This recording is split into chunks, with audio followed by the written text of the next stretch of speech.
जय श्री कृष्ण। तो भगवत प्रेमियों, आज आपको इस वीडियो में बताने वाले हैं कि जब महाभारत समाप्त हुआ था तो भगवान कृष्ण को तो गांधारी ने श्राप दिया था कि जैसे मेरा कुल नाश हुआ है ऐसे ही आपका कुल नाश हो जाएगा। और उसके बाद फिर क्या हुआ मैं आपको बताना चाहूँगा। उसके बाद ये हुआ कि पांचों पांडवों को अहंकार हो गया था कि महाभारत मैंने जीती है और मैंने बड़े बड़े योद्धाओं को परास्त किया है, बड़े बड़े सूरवीरों को मैंने मार दिया है। ऐसा उनको पांचों पांडवों को अहंकार हो गया था। भगवान त्रिलोकीनाथ भगवान कृष्ण को जब मालूम पड़ा, वो तो अंतर्यामी है, वो समझ गए कि पांचों पांडवों को अहंकार हो गया। तो अपने शिविर में बैठे थे, पांचों पांडव आपस में ये बातें कर रहे थे। तो भगवान कृष्ण भी वहाँ पहुँच गए और भगवान कृष्ण ने कहा कि आप लोगों ने ये महाभारत को नहीं जीता है। बोले नहीं केशव, हम महाभारत हमने जीती है, तुम तो साथ में थे हमारे। जब ये बात हुई तो भगवान कृष्ण ने कहा कि इसका फैसला कौन करेगा। बोले इसका फैसला वो करेगा जिसने महाभारत को देखा है कि महाभारत मैंने जीती है या नहीं। तो भगवान कृष्ण ने कहा ठीक है, चलिए। तो सिर्फ एक व्यक्ति था जिसने महाभारत जीती थी, वो थे बर्बरीक। बर्बरीक ने पूरी महाभारत देखी थी। तो बर्बरीक से जब पांचों पांडवों ने पूछा भगवान कृष्ण के अनुसार, भगवान कृष्ण ने कहा कि हे बर्बरीक, तुमने महाभारत देखी है, क्योंकि भगवान कृष्ण ने बर्बरीक को दिव्य दृष्टि दे रखी थी। उस दिव्य दृष्टि के सहारे से ही बर्बरीक ने महाभारत देखी थी। तो भगवान कृष्ण ने कहा कि हे बर्बरीक, तुम इन्हें बताओ कि महाभारत किसने जीती है। और इन पांडवों को ये भ्रम हो गया है कि महाभारत हम पांचों पांडवों ने जीती है। और ये बड़े बड़े सूरवीर जो योद्धा थे, भीष्म पितामह, गुरु द्रोणाचार्य, कर्ण जैसों को किसने मारा।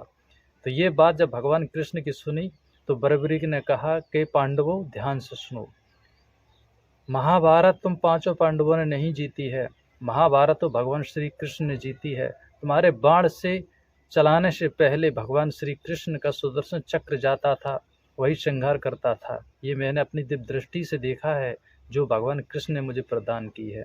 जब ये बात अर्जुन ने सुनी तो पांचों पांडव होश में आए और भगवान कृष्ण से क्षमा मांगी।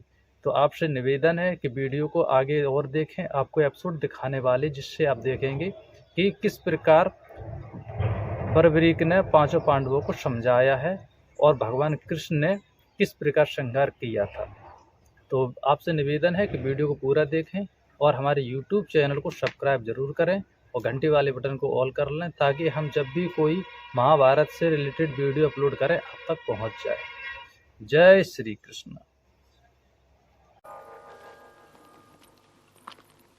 प्रणाम प्रभु, प्रणाम देवी, प्रणाम धर्मात्माओं।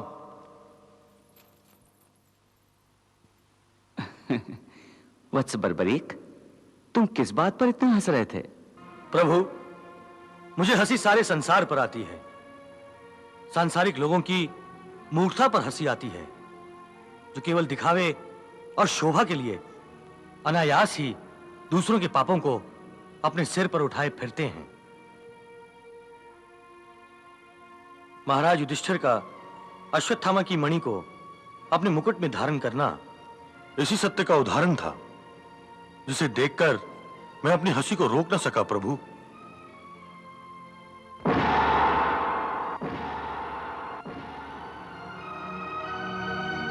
महाराज युधिष्ठिर, यदि मेरी हंसी से आपका अपमान हुआ हो तो मैं क्षमा चाहता हूं।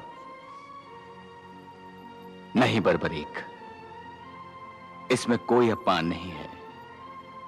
यह तो कड़वा सत्य है, पर है तो सत्य, और सत्य ही धर्म है। आज तुमने धर्मराज को धर्म की सीख दी है, तो इसमें भला अपमान कैसा? मैं तो तुम्हारे इस उपकार के लिए तुम्हारा आभारी हूं बर्बरीक। और मैं प्रभु श्री कृष्ण के उपकार के लिए आभारी हूं, जो उन्होंने मुझे इस युद्ध को अपनी आंखों से देखने का अवसर प्रदान किया। अन्यथा युद्ध के ऐसे अनोखे दृश्य से मेरी आंखें वंचित रह जाती। हाँ, ये युद्ध महापराक्रम के प्रदर्शन का युद्ध था। ऐसा युद्ध न कभी हुआ है और न कभी होगा। हे वत्स बर्बरीक, यदि तुमने यह संपूर्ण महायुद्ध देखा है तो यह भी अवश्य देखा होगा कि इस भीषण युद्ध में किस परमवीर योद्धा ने अपने महान पराक्रम और शौर्य का प्रदर्शन किया है।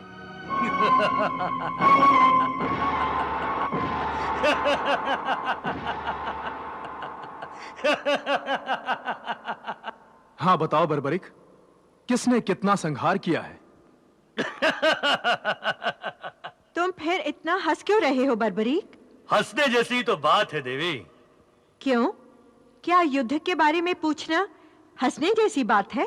क्षमा कीजिए देवी, युद्ध में पराक्रम दिखाना योद्धाओं के लिए गौरव की बात होती है, परंतु इस महायुद्ध में मैंने किसी को भी पराक्रम दिखाते हुए नहीं देखा।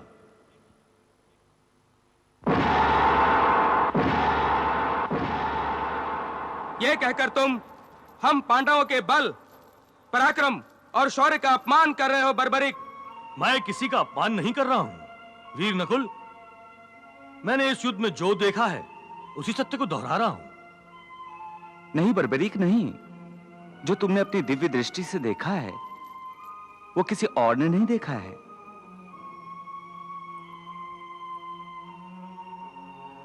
परंतु इस सत्य को अब ना बताना यही उचित होगा।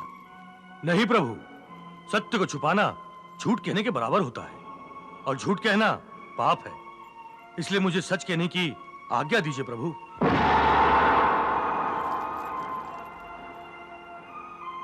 यदि मैं ये सच नहीं बताऊंगा तो संसार इस युद्ध के सत्य को जान नहीं सकेगा। परंतु ऐसा कौन सा सत्य है जो हम इस युद्ध को लड़कर भी नहीं जान सके? है, बहुत ही गहरा सत्य है। हे सत्यवचना बर्बरीक, हमें बताओ कि तुमने इस महायुद्ध में वो कौन सा सत्य देखा है, बताओ। इस युद्ध में मैंने एक ऐसा चमत्कार देखा है महात्मन, जो सबकी आंखों से छुपा था। चमत्कार? और युद्ध भूमि में? हाँ देवी, मैंने युद्ध में भगवान श्री कृष्ण की लीला देखी है, अनोखा चमत्कार देखा है।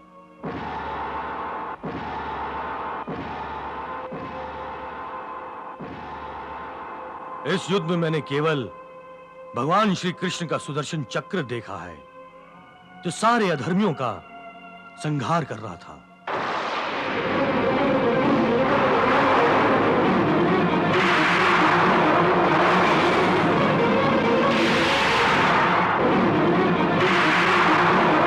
मैंने देखा कि भीष्म अर्जुन के बाणों से घायल हुए हैं,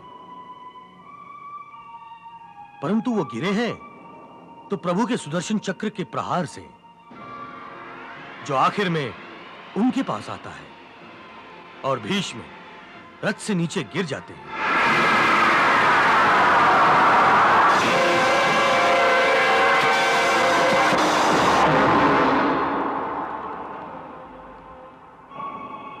यही चमत्कार जयद्रथ के वध के समय भी मैंने देखा।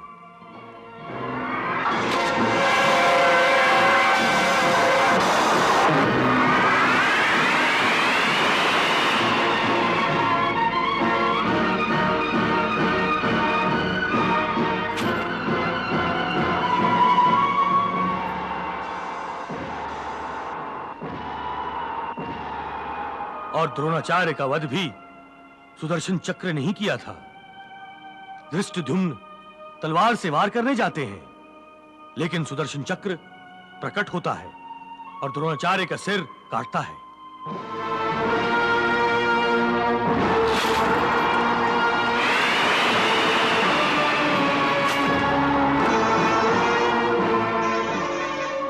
दानवीर कर्ण का वध भी प्रभु के सुदर्शन चक्र द्वारा ही हुआ था।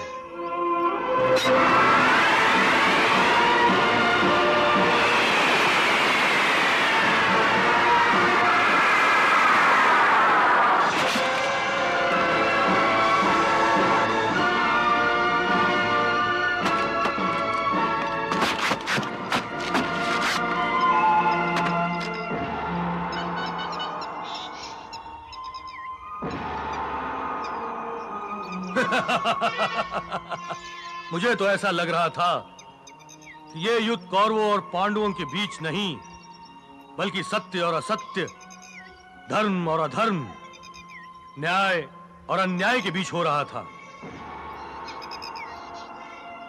प्रभु श्री कृष्ण ने सत्य, न्याय और धर्म का नेतृत्व करते हुए अधर्म का संहार किया है और पांडवों के रूप में धर्म को विजय दिलाई है।